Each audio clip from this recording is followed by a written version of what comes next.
అభిజ్ఞ అంటే తెలుసుకోవాలనే కోరిక. ఈరోజు ప్రిలిమ్స్ ఎగ్జామ్ గురించి ఒక డిఫరెంట్ ఇన్సైట్ ఇస్తాను. అది చూడండి. మొట్టమొదటిగా ప్రిలిమ్స్ గురించి మాట్లాడితే చాలామంది కట్ ఆఫ్ అంటారు. ఈ మార్కెట్ అంతట్లో కూడాను. సో, ఈ కట్ ఆఫ్ సంగతి అసలేంటి? దీని సంగతి ఏంటో ఒకసారి డీటెయిల్‌గా డిస్కస్ చేసేస్తాను వినండి. యాక్చువల్లీ ఇప్పుడు 100 సీట్లు ఉన్నాయనుకుందాం. 100 సీట్లు. సో, 100 సీట్ల కోసము ఇంటర్వ్యూకి ఎంతమంది అటెండ్ అయితారంటే 100 ఇంటూ 3 టైమ్స్ అనమాట. సో, 300 మెంబర్స్ అటెంప్ట్ ఇస్తారు. అయితే వీళ్ళందరూ కూడాను 300 మెంబర్స్ మెయిన్స్ పాస్ అయ్యారు కదా! మరి మెయిన్స్‌కి ఎంతమంది సెలెక్ట్ అయ్యుంటారంటే ఇంటూ 12 వేసుకోండి. ఓకేనా? సో, ఈ 100కి 12 టైమ్స్. So, 1200 members. అంటే ఇప్పుడు మీకేంటంటే వీళ్ళందరూ కూడా 1200 మెంబర్స్ ప్రిలిమ్స్ పాస్ అయినోళ్ళు. ఇప్పుడు మన కట్ ఆఫ్ ఏదవుతది? ఈ 1200 మెంబర్‌లో లాస్ట్ పర్సన్‌కి ఎంతైతే మార్క్స్ వచ్చాయో అంతే కట్ ఆఫ్. సో, ఇక నుంచి కూడాను కట్ ఆఫ్ అంతుంది, ఇంతుంది, ఇన్ని మార్క్స్ వచ్చాయి, చాలా తక్కువొచ్చాయి, ఎక్కువొచ్చాయి. ఈ క్వెషన్స్ అన్నీ పక్కన పెట్టండి. మీ యొక్క టార్గెట్ ఏదంటే 1200 మెంబర్స్‌లో టాప్ 1200 మెంబర్స్‌లో మీరొకరు ఉండాలనుకున్నా. దాన్ని వేరేలా ఎలాబరేట్ చెప్పాలంటే కరెక్ట్‌గా ప్రతి సంవత్సరం కూడా ఎలా లేదని 12,000 మెంబర్స్ మెయిన్స్‌కి అటెండ్ చేస్తారు. సీట్లు చూస్తే నియర్లీ 1000 సీట్స్ ఉంటాయి. So, 12,000 members. మీరు ఇన్ కేస్ ప్రిలిమ్స్ క్లియర్ చేయాలంటే టాప్ 12,000 అయితే సరిపోద్దనమాట. ఇదే ఇంక ట్రిక్. సో, ఇక్కడ 10,00,000 మెంబర్స్ ప్రతి సంవత్సరం అటెంప్ట్ ఇస్తే దాంట్లో నియర్లీ 4,00,000 మెంబర్స్ బిగినర్సే ఉంటారు. సో, ఈ 4,00,000 మెంబర్స్ బిగినర్సే కదా! ఈ 4,00,000 మెంబర్స్ బిగినర్స్ తర్వాత మిగిలిన ఇంకా 6,00,000లోననమాట ఓన్లీ 2,00,000 మెంబర్స్ సీరియస్ యాస్పిరెంట్స్ ఉంటారు. సో, ఈ 2,00,000లోన ఏమవుతదంటే ఇందులో కూడాను 1,00,000 మెంబర్స్ ఆల్రెడీ సీనియర్స్ ఉంటారు. సో, వీళ్ళే అసలైన వాళ్ళనమాట. ఈ 1,00,000 ప్లస్ దీంట్లో బిగినర్స్. సో, మీ అసలైన కాంపిటీషన్ ఏంటంటే నియర్లీ 1,00,000 నుండి ఒక 50,000 మధ్యలో ఉంటది. వీళ్ళతోని మీ అసలైన పోటీ అనమాట. సో, ఇది మీ టార్గెట్ అనేది ఇక నుంచి ఏమవ్వాలంటే జస్ట్ ఆ 12,000 టాప్ 12,000లో ఉండడానికి చూస్తే సరిపోద్ది. ఇప్పుడు ఇగ్నోర్డ్ సబ్జెక్ట్స్ గురించి మాట్లాడుతండి ఈ ప్రిలిమ్స్ కోసము.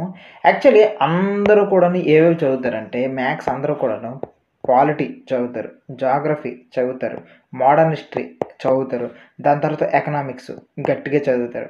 ఈ 4 సబ్జెక్ట్‌ని గట్టిగా చదువుతారు. కానీ ఇంకొన్ని సబ్జెక్ట్స్ ఉన్నాయి వాటిని మాత్రం నెగ్లెక్ట్ చేస్తుంటారనమాట.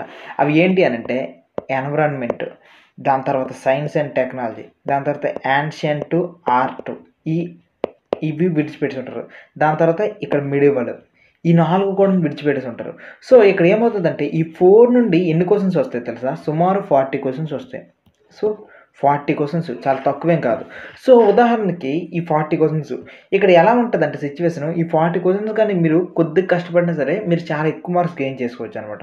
ఇక్కడ ఒక్క పాలిటీ మీరు తీసుకోండి. ఈ పాలిటీ నుండి 10 క్వెషన్స్ వస్తాయి. సో, చదివారనుకోండి 8 క్వెషన్స్ మీరు ఈజీగా చేస్తారు.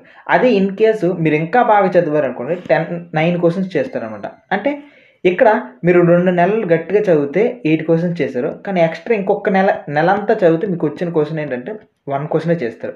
సో, ఒక నెలంతా కష్టపడితే 1 క్వెషన్ వచ్చింది. అదే ఎన్విరాన్మెంట్ చూడండి. ఎన్విరాన్మెంట్ బేసిక్‌గా ఎలా చదువుతారు? బేసిక్‌గా చూస్తున్నట్లయితే ఫస్ట్ ఎన్విరాన్మెంట్ చదివేస్తారు. తర్వాత పీటీ 365 చదివేస్తారు. సో, వీళ్ళు ఎగ్జామ్‌లోన చూసుకున్నట్లయితే మామూలుగా కూడాను క్వెషన్స్ అటెంప్ట్ చేస్తారు.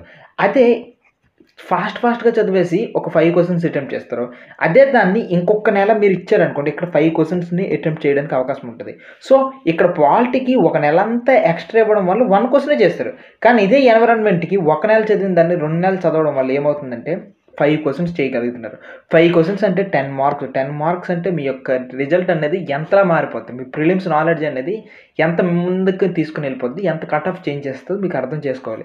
సో, సైన్స్ అండ్ టెక్నాలజీకి కూడా అంతే. కాస్త కష్టపడితే చాలు మీరు 5 ఆర్ 6 క్వెషన్స్ ఎక్స్‌ట్రా చేయగలరు. ఆర్ట్ అండ్ కల్చర్‌కి అంతే. మిడివల్‌కి అంతే. సో, మీరు ఎంతసేపు ఈ prelims polity, geography, medieval history, economy ఇది అందరూ చదువుతారు. సో, యూపీఎస్సీ స్టార్ట్ చేస్తే అందరూ ఇవే చదువుతారు. కానీ మీరు ఎక్స్‌ట్రా ఎడ్జ్ ఉండాలంటే మీ యొక్క ఫోకస్ దీని వైపు షిఫ్ట్ చేయండి. దీని మీద చేయండి. సో, అప్పుడే మీరు ఎలివేట్ అవుతారు. ఇంకా బాగా చేస్తారు. ఇగ్నోర్డ్ సబ్జెక్ట్‌ని ఇక నుంచి కూడాను కాన్షియస్‌గా చేయండి. దాని తర్వాత మరొక ముఖ్యమైన విషయం మాట్లాడాల్సింది ఏంటంటే మిస్‌ప్లేస్డ్ ప్రయారిటీస్. ఏంటి ఈ మిస్‌ప్లేస్డ్ ప్రయారిటీస్? దీని సంగతి ఏంటి అని చూసుకున్నట్లయితే యాక్చువల్లీ అందరూ కూడాను ప్రిలిమ్స్ ఎగ్జామ్‌కి కంప్లీట్ చేయాలంటే ఏం చెప్తారు తెలుసా? ఎలిమినేషన్ నేర్చుకోండి. ఎప్పుడైతే ఎలిమినేషన్ నేర్చుకున్నారో మీకు మీ యొక్క 0.5% సక్సెస్ తీరిపోద్ది అంటారు. దాని తర్వాత లాజికల్ గెస్సింగ్ చేసేయండి. మీ యొక్క వర్క్ అనేది ఇంకా బాగా అయిపోద్ది అనుకుని అంటారు. దాని తర్వాత ఏంటంటారు మీరు 500 టెస్ట్ సిరీస్ రాసేయండి. ఈ టెస్టులు రాసేసారనుకోండి మీ యొక్క ప్రిలిమ్స్ అనేది పక్కా అయిపోద్ది అంటారు. ఇంకొక చాలా రాడికల్ స్టేట్మెంట్ చెప్తాను. న్యూస్ పేపర్ చదవండి రోజు మీకు అయిపోద్ది అని అంటారు. సో ఇదొక మాట. ఇంకొక మాట ఏమంటారంటే ఎన్సీఆర్టీ క్లాసు 6th నుండి 10th వరకు గట్టిగా చదివేయండి మీకు అయిపోద్ది అని కూడా అంటారు. సో ఇక్కడ ఏంటి ప్రాబ్లం? ఎందుకు వీటికి ఇంతలా నెగిటివ్గా చెప్పాల్సి వస్తుందంటే సిచ్యువేషను యాక్చువల్లీ ఇక్కడ మీరు ఎన్సీఆర్టీ క్లాస్ 6th నుండి 10th వరకు తీసుకోండి. టోటల్గా ఎన్ని క్వశ్చన్స్ అడుగుతాడు చూసుకున్నట్లయితే ఒక 5 క్వశ్చన్స్ వస్తాయి. 2 నెలలు లేదా 3 నెలలు చదివి మీరు కష్టపడి సంపాదిస్తే ఎన్ని మార్క్స్ వస్తున్నాయి? జస్ట్ 5 మార్క్సే వస్తున్నాయి. 5 క్వశ్చన్సే వస్తున్నాయి. సో ఇది నిజంగా 3 మంత్స్కి వర్తా? ఆలోచించుకోండి. మీరు న్యూస్ పేపర్ చదువుతారు ప్రిలిమ్స్ కోసం. మెయిన్స్ కోసం అయితే ఓకే. కానీ ప్రిలిమ్స్ కోసం మీరు చదువుతారు ఎన్ని ఫ్యాక్ట్స్ అని గుర్తుంచుకుంటారు. అర్థమవుతుంది కదా సిచ్యువేషన్. ఎన్ని ఫ్యాక్ట్స్ అని గుర్తుంచుకుంటారు, ఎన్ని ఆర్టికల్స్ అని గుర్తుంచుకుంటారు. 500 టెస్ట్ సిరీస్లు రాస్తున్నారు. ఎవడైనా సరే టెస్ట్ సిరీస్లు రాసేటప్పుడు ఫీడ్బ్యాక్ కోసం రాస్తారు. నీ స్పీడ్ ఎలా ఉంది అని చేస్తారు. ఎగ్జామ్ ఎక్స్పీరియన్స్ కోసం రాస్తారు. అంతేగాని నాలెడ్జ్ కోసమే రాసేస్తున్నట్టు నేను టెస్ట్ సిరీస్లు అంటే దెబ్బ అయిపోతావు. ఎందుకంటే నువ్వు అక్కడ రోజు కూడా అనలైజ్ చేసుకోవాలి. ఏ బిట్స్ వచ్చి, ఏ క్వశ్చన్స్ వచ్చి, ఏ టాపిక్స్ నుండి వచ్చి, ఎంత డెప్త్ వచ్చాయి అనుకోని రోజు అనాలిసిస్ చేసుకోవాలి. అలా చేసుకోకుండా జస్ట్ టెస్ట్లు మాత్రమే అటెంప్ట్ చేసుకుని వెళ్ళాం అనుకోండి నీలో ఏమీ ఉండవు. ఇక లాజికల్ గెస్సింగ్ ఎలిమినేషన్ అంటారా? ప్యాటర్న్ మాడిపోయింది. ఇప్పుడు ప్యాటర్న్ అంతా ఏంటంటే ఒకప్పుడు 1, 2, 3, 1 and 2 ఇలా ఉండేవి. ఇప్పుడు ఆప్షన్స్ ఎలా ఉన్నాయి? ఓన్లీ 1, ఓన్లీ 2, ఓన్లీ 3 ఇలా ఇస్తున్నాడు. సో ఇలా ఇచ్చేటప్పుడు ఎలిమినేట్ అయిపోయింది. అలాంటి ప్రాసెస్ అనమాట. సో ఎలిమినేట్ అయిపోయిన ప్రాసెస్ ఇంకేం చేయగలరు చెప్పండి. సో నేను చెప్పేది ఏంటంటే మీ ప్రయారిటీస్ వీటికన్నా ఇంకొక హైలైట్ ఒకటి ఉంది. అది ఏంటి అంటే ప్రీవియస్ ఇయర్ క్వశ్చన్స్. సో ఈ ప్రీవియస్ ఇయర్ క్వశ్చన్స్ మీద మీ ప్రయారిటీస్ పెట్టండి. మీ టైం అంతా కూడా వీటన్నిటి నుండి కన్నా ఇక్కడ పెట్టండి ప్రీవియస్ ఇయర్ క్వశ్చన్స్ మీద. మీకు ఈ న్యూస్ పేపర్ గోల తప్పుతుంది. మీకు లాజికల్ గెస్సింగ్ నేర్పించేస్తుంది. ఎలిమినేషన్ సంగతి ఇదే నేర్పించేస్తుంది. ఎన్సీఆర్టీసీలో నుండి ఇచ్చిన బిట్స్ ఏ ఏరియాస్ నుండి వచ్చి అదే నేర్పిస్తుంది. మేజర్గా 500 టెస్ట్ సిరీస్ ఉన్నాయి కదా, ఈ గోల్ కూడా తీర్చేస్తుంది. సో ఈ ప్రీవియస్ ఇయర్ క్వశ్చన్స్ ప్రతి సంవత్సరము కూడాను 10 క్వశ్చన్స్ పక్కా 10 క్వశ్చన్స్ అనమాట ప్రీవియస్ ఇయర్ క్వశ్చన్స్కి సంబంధించిన దాని నుండి రిపీట్ అవుతూనే ఉన్నాయి. సో మీకు అర్థం అవ్వాలి మీరు ఎక్కడ వర్క్ అవుతుందో, ఎక్కడ ఏ ఏరియా నుండి ఎక్కువ మార్క్స్ వస్తుందో ఆ ఏరియాస్ ఫోకస్ చేయండి. That means previous year questions. Me priorities కాస్త చేంజ్ చేసుకోండి. వీడియో లాస్ట్కి వస్తాము. ఇంకొక మాట ఏంటంటే ప్రిలిమ్స్ అనేది గేమ్ ఆఫ్ నాలెడ్జ్. చాలామంది ఏం చెప్పుకుంటారు తెలుసా మార్కెట్లో, రేపు ప్రిలిమ్స్ ఎగ్జామ్ క్లియర్ చేయడం ఒక స్కిల్ రా అంటారు. లేదా ప్రిలిమ్స్ ఎగ్జామ్ క్లియర్ చేయడము ఎలిమినేషన్తోనే అవుతుంది అనుకుని అంటారు.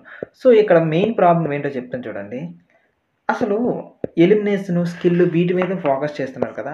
మెయిన్ విషయం ఇక్కడ ఏంటంటే ఇక్కడ మీరు ఏదైనా ట్రై చేయండి. ఏ బిట్ తయారు చేసినా సాల్వ్ చేసినా సరే ఆ బిట్కి సంబంధించిన నాలెడ్జ్ లేకపోతే మీరు ఏది ఎలిమినేట్ చేయగలరు, ఏది స్కిల్ మీకు హెల్ప్ అవుతుంది. సో ఇక్కడ ప్యూర్గా యాక్ట్ చేస్తుంది మీకు నాలెడ్జ్. మీ నాలెడ్జ్ మిమ్మల్ని కాపాడుతుంది. ఇక్కడ స్కిల్ ఇదంతా కూడా మీకు ఎక్స్ట్రా మీకు వచ్చే ఆర్మరీస్ ఓకేనా, ఎక్స్ట్రా మీ పైన ఉండే ఎక్స్ట్రా ఎబిలిటీస్ అవి. సో నాలెడ్జ్ పైన ఫస్ట్ ఫోకస్ చేయండి. ఇప్పుడు ఎన్విరాన్మెంట్ ఎందుకు అడుగుతున్నారు ఎక్కువ? అక్కడ ఫారెస్ట్ సర్వీస్ ఉంది. సైన్స్ అండ్ టెక్నాలజీ ఎందుకు ఎక్కువ అడుగుతున్నారు? ఎందుకంటే టెక్నాలజీ ఆ రేంజ్లో చేంజ్ అవుతుంది కాబట్టి వీటి మీద ఎక్కువ అడుగుతున్నారు. సో ఇది ప్యూర్లీ కూడా నాలెడ్జ్ బేస్డ్గా నేర్చుకోవాలి. అలా కాకుండా స్కిల్ ఏదో ఇవి చేసేస్తాను, అది చేసేస్తాను, ఆ టిప్స్ ఉన్నాయి, ఈ టిప్స్ ఉన్నాయి అంటే ఎన్నెన్ని టిప్స్ నేర్చుకుంటారు. సో నాలెడ్జ్ బేస్డ్గా మీకు ఫస్ట్ ప్రియారిటీ ఇవ్వండి, మీకు అయిపోద్ది. ఫైనల్గా ఈ వీడియోలో ఏం డిస్కస్ చేసామంటే మొదటిది ఏంటంటే do better than others.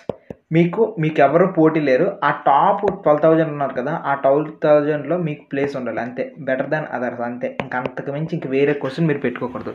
Second ఏంటంటే మీ ప్రయారిటీస్ కాస్త మార్చుకోండి. ఏటి మీద ఫోకస్ చేయాలో అర్థమైంది కదా, వాటి మీద చేస్తే మీ ప్రిలిమ్స్ నాలెడ్జ్ అనేది చాలా ఈజీ అయిపోతుంది. ఎందుకంటే పాలిటీ, ఎకానమీ, జాగ్రఫీ ఇవన్నీ అందరూ చేస్తారు. మోడర్న్ హిస్టరీ అందరూ చేస్తారు కాబట్టి మీరు చేసి ఉంటారు. చేయడం వల్ల మీకు వాటి నుండి అందరికి వచ్చే మార్క్స్ మీకు వచ్చేస్తాయి. ఎక్స్ట్రా ఎడ్జ్ అనేవి ఎక్స్ట్రా మార్క్స్ వచ్చేస్తాయి వాటి నుండి. ఏవైతే చెప్పాను art and culture, science and technology, environment వీటి నుండి వచ్చేస్తాయి ఆ టాప్ 3 ప్రయారిటీస్. ఇంకొక విషయం ఏంటంటే మీరు నాలెడ్జ్ బేస్ చేసుకుని వెళ్ళారనుకోండి మీకు ఎక్స్ట్రా సపోర్ట్ వస్తుంది. అది స్కిల్ వస్తుంది, ఎలిమినేషన్ కూడా వస్తుంది అనమాట. 2 నేర్చుకోండి. అదే స్కిల్ ఎలిమినేషన్తో వెళ్ళారనుకోండి నాలెడ్జ్ అనేది కష్టమైపోద్ది. సో ఈ విషయం మీకు అర్థం చేసుకోండి. ఫైనల్గా ఆల్ ది బెస్ట్. ఈ గేమ్ ఆఫ్ నాలెడ్జ్ని అర్థం చేసుకోండి. వీటన్నిటికన్నా మెయిన్గా ఇంకొకటి ఏంటంటే ప్రీవియస్ ఇయర్ క్వశ్చన్స్. దీన్ని మీ యొక్క సబ్జెక్ట్లో యాడ్ చేయండి. యాడ్ చేస్తే మీ యొక్క రిజల్ట్స్ అనేవి మారిపోతాయి.